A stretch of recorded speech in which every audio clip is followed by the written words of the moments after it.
চিত্র থেকে আমাদের কিউ আর এস এর মানটা জানতে হবে। কিউ আর এস কোথায়? এই জায়গায়, ঠিক আছে। তো কোণের মান জানতে গেলে সাধারণত আমাদের যেটা লাগে, আমরা বলি যে 180 ডিগ্রি হেল্প নিতে হয় সবসময়।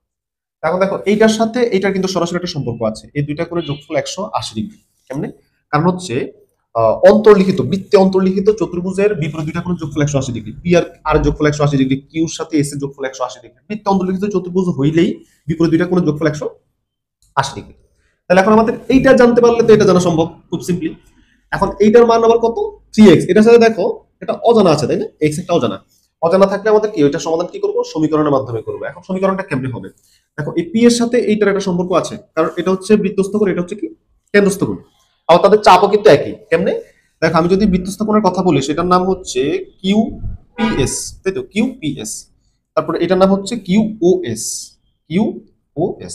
তাহলে আমি যদি মাঝখানে কোণটা অফ করে দিই, দেখো তাহলে হচ্ছে এটাও QS। তার মানে হচ্ছে একই চাপের উপর দণ্ডায়মান, একটা কেন্দ্রস্থ, একটা হচ্ছে বৃত্তস্থ।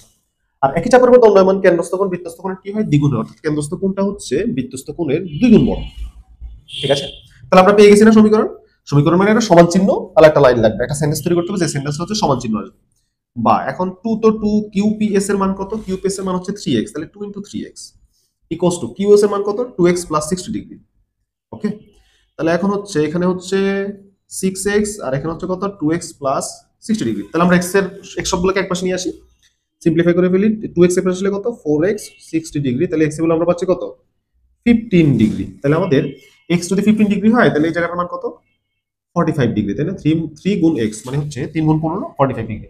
তাহলে আমরা আগেই তো জেনেছিলাম যে এই বৃত্তস্থ অন্তর্লিখিত চতুর্ভুজের বিপরীত দুইটা কোণের যোগফল কত ডিগ্রি? 180 ডিগ্রি। তাহলে এটা 45 হলে এটা কত?